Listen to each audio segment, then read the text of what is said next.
CBS 6 This Morning starts now. It does. Right now, 4:30. Good morning, everybody. It is Friday, July 10th. I'm Rob Cardwell. And I'm Reba Hollingsworth. We'll get to your news in just a moment. But right now, let's start with your forecast. We've got Mike in the house. Hey, guys. Happy Friday. Yes. Say it again. Happy Friday. Okay, thanks. Can I get an amen? We had some thunderstorms last evening. Those have moved on out. And most areas right now are mostly clear. I have a waning crescent moon outside, a mostly clear sky. A few spots may have a little bit of fog. It's warm and pretty muggy with temperatures in the low and mid 70s. A few spots a couple degrees cooler than this point yesterday. So our feels like temps are kind of running in the mid 70s across parts of the metro right now.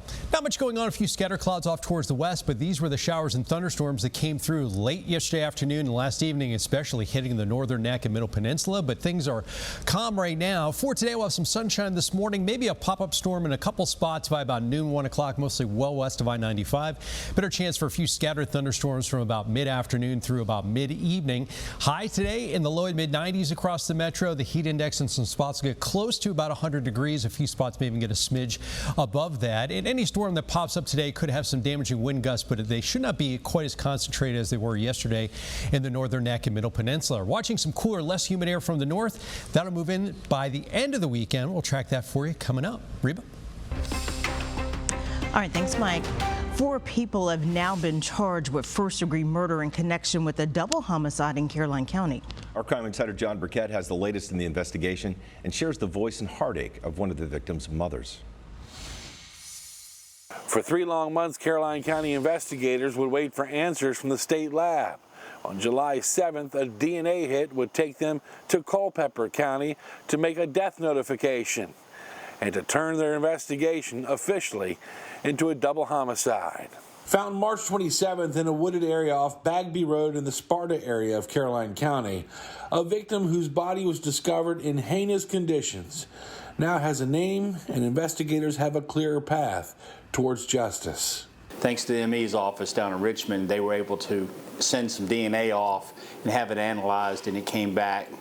And we have the individual's name now. Her name is Helen Marie Pullen Banks.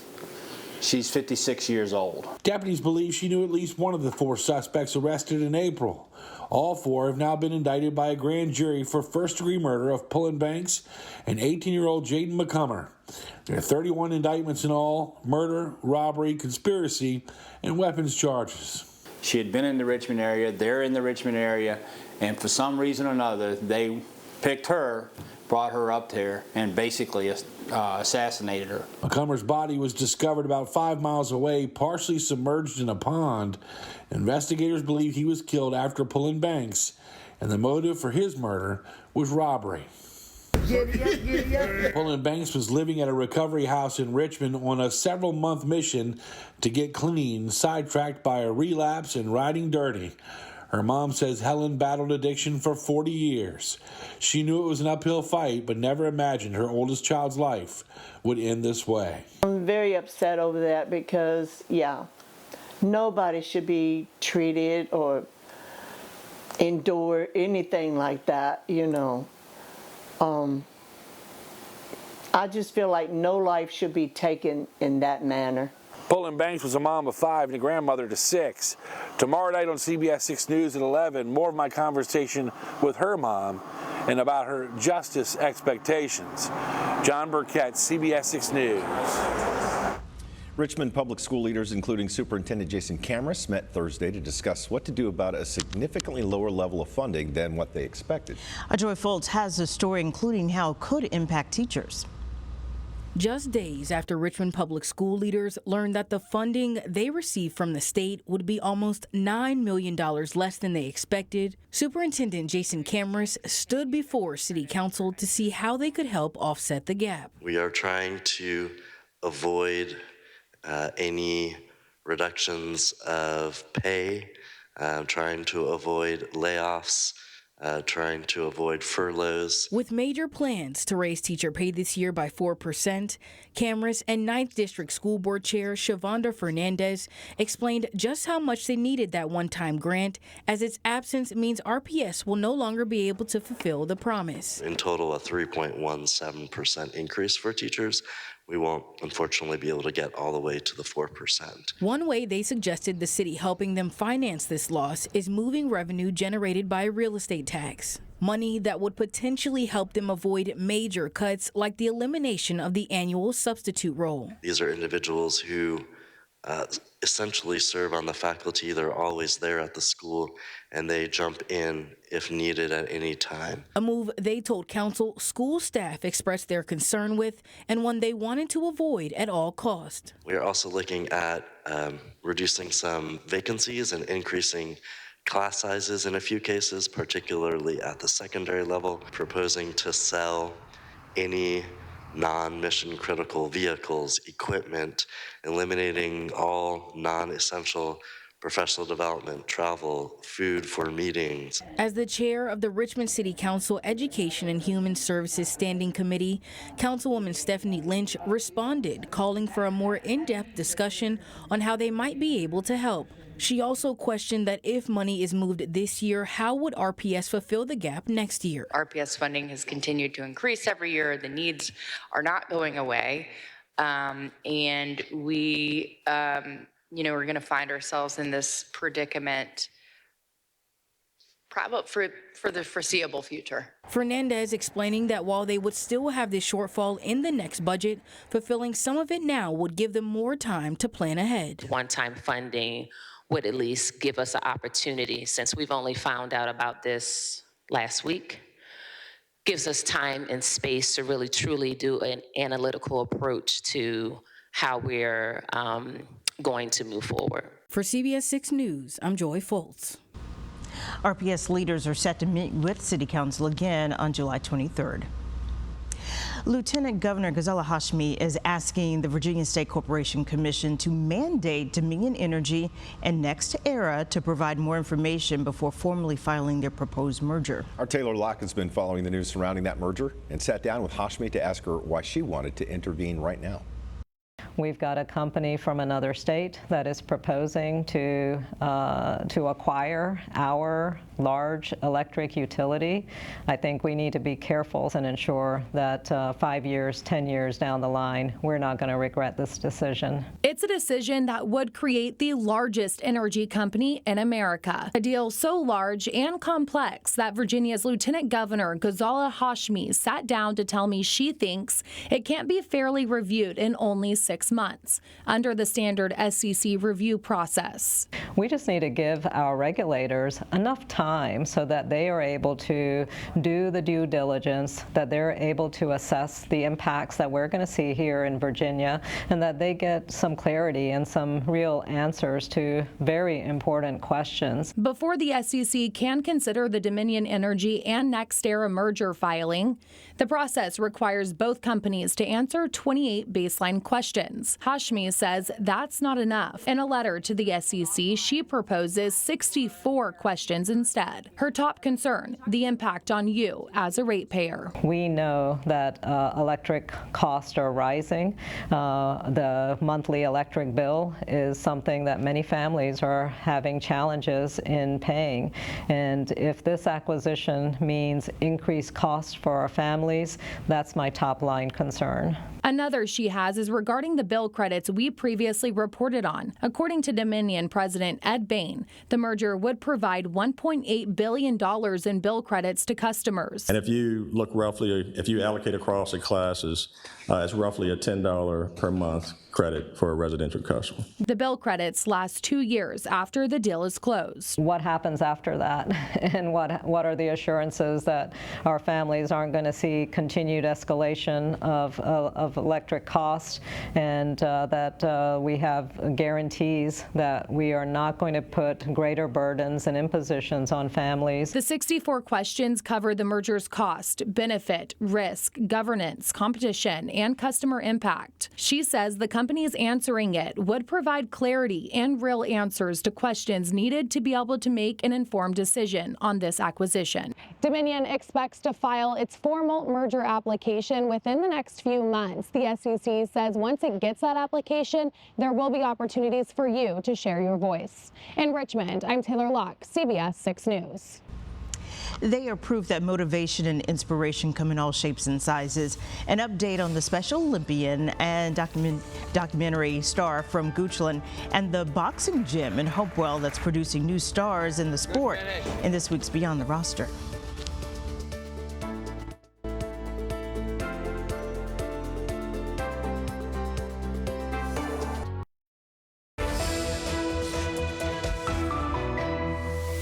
Tonight, we want to give you a couple of updates to stories we've brought over the past year. They all include local athletes who have gone on to perform on their national stages, and all of them are realizing continued success in their chosen sports. Last year, we brought you the story of the Ninth Dimension Boxing Gym. Run out of a Hopewell strip mall you might drive right past without noticing. But there is big talent in this small space. Run by Omar Aleem, the Ninth Dimension Gym has already produced multiple champions, including his son Emmanuel, who recently fought for the WBC super middleweight title. Emmanuel Aleem in the black, blue, and white trunks. Aleem goes to the body early. He lost a unanimous decision to Lester Martinez, but learned something very important about himself in the process. I belong up there on the world stage where everybody, I proved it. I pushed this guy 12 rounds. They was predicting an early knockout. They said 2 rounds, I was gonna be out of there. Went the whole distance. I actually hurt him. I wasn't hurt at all in the fight. I know I belong at that world title, so it was more of confirmation for them myself, which I already kind of knew, but that I had to go through that process. I do what I want, but I'm needing. I'm stuffing and sticking my speed. The gym is also the home of 16-year-old Desiree Hooper, who has won 2 state championships and recently won her 3rd straight national championship in the 165-pound class. Desiree was a dancer in her younger years, then found boxing and a future in the sport. It was exciting. It was it wasn't really that difficult. The first round was, I had to like see what she was doing and figure her out, and then the second, third round, I just was winning. It's not an easy sport. You gotta be in shape, you gotta have the right mindset, you gotta be disciplined, you have to just stay calm. And they were like, it's easy, it's not easy at all.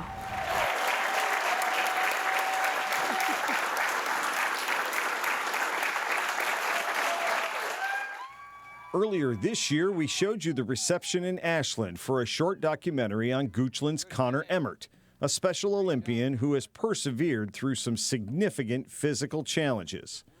The movie shows Connor's spirit and enthusiasm for nearly everything he does. And he recently competed at the Special Olympics National Games in Minnesota, where he won a gold and 2 bronze medals in track. Yeah, they are huge. So this is the gold medal. Mm-hmm. How did you win that? What was that? I win that with my whole team. So Virginia won 1st place for the unified competition. And so the team brought back a gold medal for the unified competition. Yeah, and we did tie with Arizona. They've tied with Arizona. So that was a big one. The fact that they won as the team was amazing. So the fact that he was able to compete the way he did, we were really, really pleased and really proud of the way he proved himself on the track. Mm-hmm. For me to see something like that in such an inclusive movement was moving to myself. I mean, I cried many times while I was there. Just again, the fact that we were part of something so special, and the fact that we were able to see it kind of play out in front of a national audience on TV, live on TV, was just out of this world. We also want to give a tip of the hat to Isaiah Rodriguez and Arden Carey, who also won medals at the most recent Junior Olympics boxing tournament. They fight out of the Richmond Boxing Club in the West End. Arden brought home bronze, and Isaiah won his 7th national championship. Emmanuel Aleem will fight for the WBC silver and WBO international super middleweight titles next Saturday night in California against undefeated Diego Pacheco. And if you would like to nominate someone for us to profile, just email us at beyondtheroster@WTVR.com. Wishing them the best, too. The 4th of July is behind us, but the celebration of the country's 250th birthday continues. A mobile museum sharing Virginia's part in helping shape the nation is making a stop here in Central Virginia, where you can see it before it gets on the road again. Mike.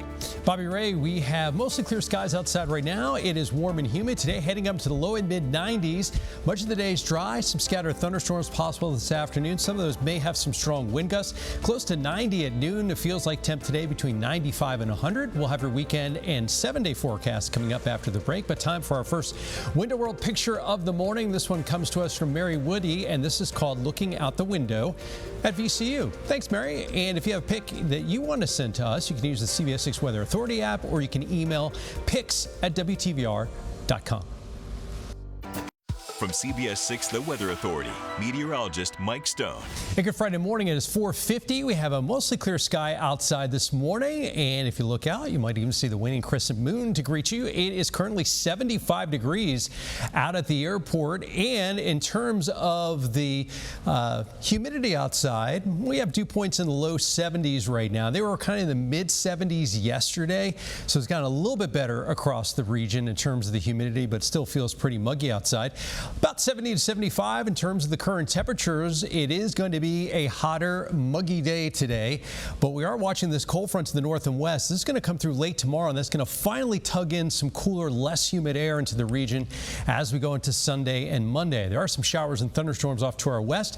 We may just see a little increase in clouds during the course of the day today, but that's about it. Here are the showers and thunderstorms that came through late yesterday afternoon and last evening, kind of pummeling the northern neck and middle peninsula with a lot of heavy rain.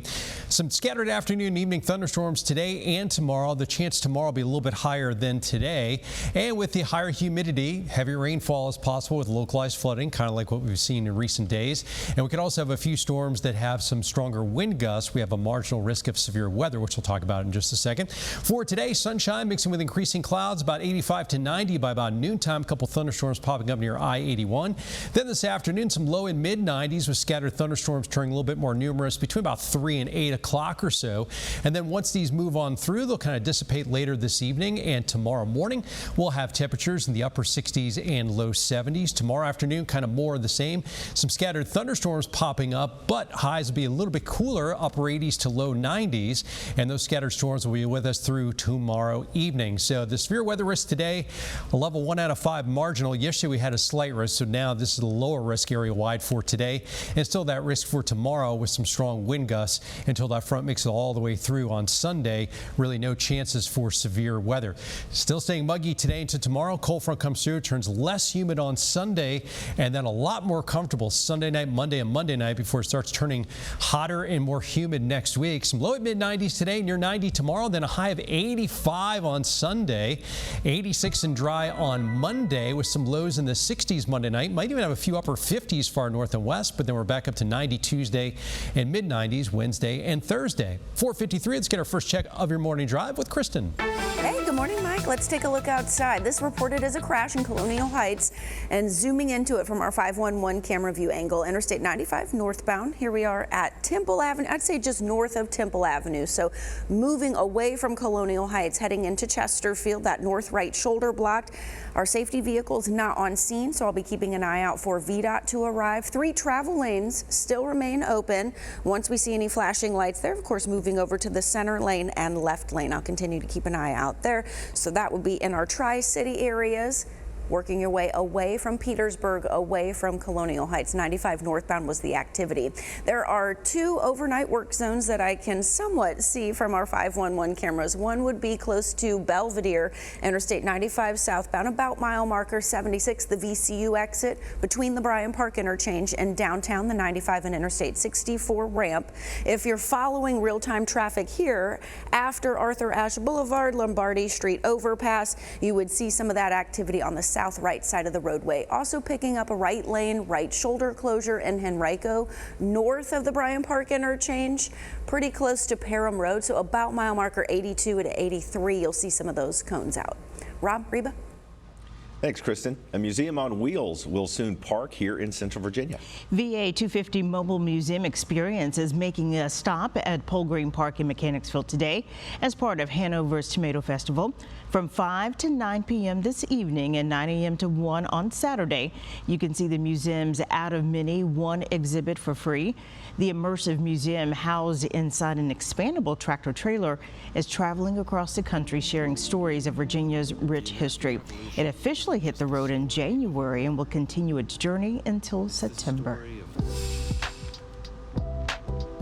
Well, you may have noticed that's been a bit hot and humid this past few weeks. Yeah, just a little bit. A little bit. Yeah, just a little bit. So why not join us for a nice glass of lemonade next Friday, a week from tomorrow, when we team up with Anthem Lemonade just outside of our West Broad Street studio to help fight childhood cancer. Each cup purchase benefits the Children's Hospital of Richmond at VCU and their patients, like 6-year-old John, who was diagnosed with a form of leukemia back in 2023. Go ahead and scan that QR code right there on your screen to learn more and to make a donation online. Well, from spicy Thai tomato salad to tomato basil cupcakes, Hanover County celebrating its most famous crop in a big way. When and where you can join the party for this year's Tomato Festival.